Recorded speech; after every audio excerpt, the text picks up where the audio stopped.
Last episode में हमने देखा था कि लियाओ शिप पर होता है जहां पर जेंग उसे अपनी टीम को ज्वाइन करने का ऑफर देता है। पर लियाओ ने कहा वो अकेले लड़ना ही पसंद करता है। तभी वो देखते हैं कि एक लड़की किस तरह उस तोप के गोले को इजीली उठा करके फेंक देती है जो कि पानी में जाकर के ब्लास्ट हो जाता है। ये सब देख करके हैरान थे। तो दोस्तों देखेंगे आज की एक्सप्लेनेशन में आखिर कौन है वो लड़की। हम देखते हैं कि लियाओ उस लड़की को देख करके सोच में पड़ जाता है कि आखिर वो लड़की कौन है जो इतनी पावरफुल है। जेंग बोला वो एक कॉम्बैट टाइप की वॉरियर है और वो काफी स्ट्रांग है, तो तुम तो उससे दूर ही रहना। लियाओ को समझ नहीं आया, तभी वो कुछ शोर सुनता है तो देखता है सभी लियाओ युआन शिप को देख रहे थे। जेंग ने बताया इसे जायंट क्वांटम डिवाइस में रिफाइन किया गया था और एक क्वांटम शिप में बदल दिया गया जो सालों से पूर्वी सागर के किनारे खड़ा था। ये इतना पावरफुल है कि ये किसी एलियन बीस्ट का सामना कर सकता है, और अगर तुम एक बैटर शिप लियाओ युआन को रिफाइन कर लेते हो तो तुम रिफाइनिंग मास्टर के लिए क्वालिफाई हो जाते हो। जेंग की बातें सुनकर के लियाओ सोचने लगा कि ये वही है जो वो बनना चाहता है। जेंग ने कहा अगर तुम हमारी टीम के साथ मिलकर के काम करते हो तो मैं तुम्हें काफी हद तक स्ट्रांग बना सकता हूँ। तुमको अनएक्सपेक्टेड पावर मिल सकती है, तुमने कभी सोचा भी नहीं होगा। अब सभी को हॉल में इकट्ठा करने के लिए अनाउंस होता है क्योंकि वहाँ पर जॉइंट स्कूल की अर्जेंट मीटिंग होने वाली है। जब वो दोनों वहाँ पहुँचते हैं तो वहाँ का नज़ारा देख करके लियाओ हैरान था। तभी एक जियाओजी रोबोटिक बर्ड लियाओ का वेलकम करते हुए बोला कि वो उसको गाइड करेगा। वो उसे डिटेल में एक्सप्लेन करना स्टार्ट करता है, पर जेंग उसे साइड में कर लियाओ को वहाँ से अपने साथ ले जाता है और खुद लियाओ को एक्सप्लेन करना स्टार्ट करता है। और उस दौरान लियाओ अपने पास्ट में चला जाता है जब वो सुप्रीम एल्डर और अपने फादर से मिला था। जब सुप्रीम एल्डर उसकी बॉडी पर कब्जा करना चाहता था तो जेंग उसे सपने से बाहर लाता है और उसे बी केयरफुल रहने का बोला और बताता है literary type able man illusion पैदा करने के लिए स्पिरिचुअल पावर का यूज कर सकता है, और फिर चाहे आपका स्पिरिचुअल पावर कितना भी स्ट्रांग क्यों ना हो, अगर आप एक बार उसके भ्रम में फंस जाते हो तो निकलना मुश्किल होगा। लियाओ का सर चकराने लगा। अब जेंग उसे आगे और विजिट कराते हुए जाता है तो लियाओ की नज़र एक बंदे पर जाती है और वो बंदा भी लियाओ को ही देख रहा था। अब हमें एक दूसरे ग्रुप को दिखाया जाता है जो कि तियांडू मेडिकल कॉलेज का ग्रुप था। उनका मास्टर वहाँ रखे एक एलियन क्रिएचर मीन्स बीस्ट को दिखाते हुए बताता है कि उनको उस क्रिएचर पर रिसर्च करना होगा, जिसके छोटे छोटे टुकड़े मीन्स स्लाइसिस करना होगा, तब उस पर रिसर्च किया जाएगा। उस क्रिएचर को देख करके सभी स्टूडेंट्स को डर लगता है, पर मास्टर ने कहा वो सब सेफ है क्योंकि वो एक पॉड में कैद था। और हम देखते हैं कि क्रिएचर की हरकतें ऐसी लग रही थी कि मानो वो किसी की तलाश कर रहा हो, और उसकी नज़र लियाओ पर जाकर के ठहर जाती है मानो उसकी तलाश पूरी हो गई हो। वहीं जेंग भी लियाओ को उसी बीस्ट के बारे में बता रहा था और वो बीस्ट उस पॉट को तोड़ने की कोशिश कर रहा था मानो उसका शिकार उसके सामने हो।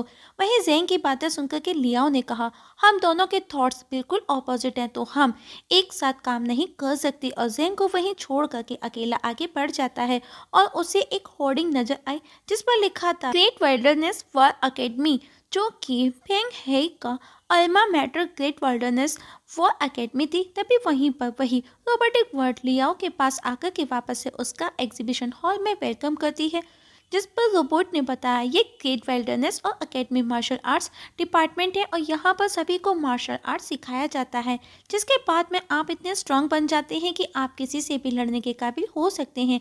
लियाओ ये सुनकर के काफ़ी खुश था क्योंकि इस सब से वो काफ़ी पावरफुल हो सकता था, पर जैसे ही वो उस अकेडमी में एंट्री करता है वो गिर जाता है।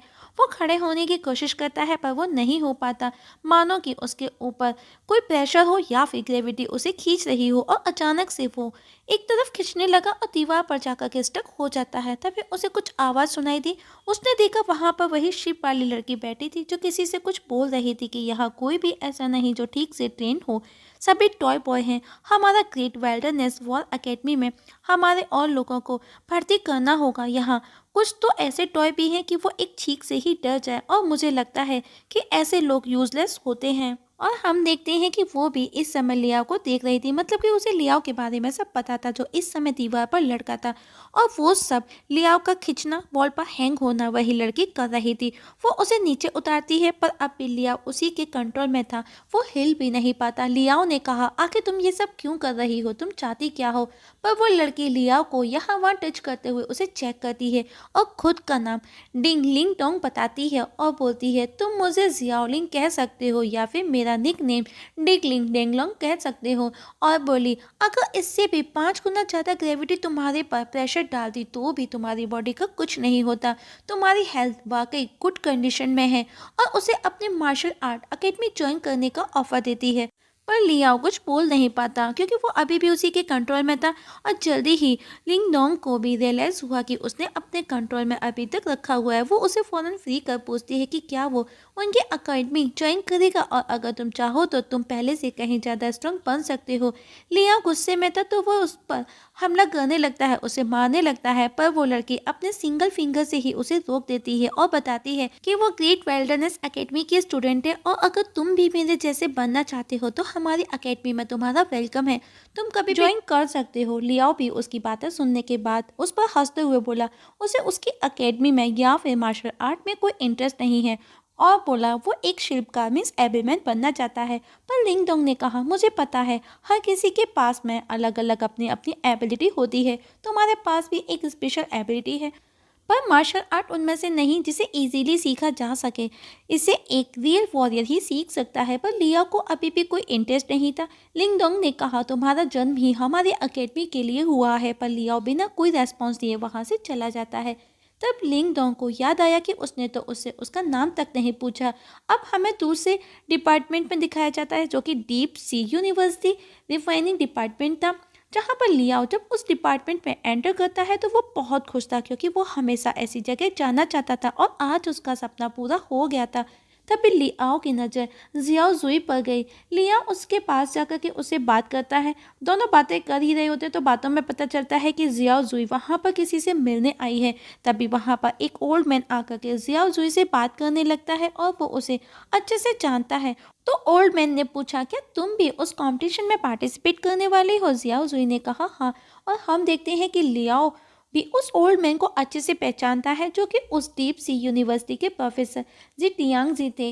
तब जियाओ जुई ने बताया कि वो उसके प्रोफेसर के साथ में उसके ग्रैंडफादर भी हैं और मुझे उनसे अकेले में कुछ बात करनी है। तो वो अपने ग्रैंडफादर को लेकर के वहाँ से चली जाती है। बेचारा लियाओ पीछे आवाज़ लगाता रह जाता है।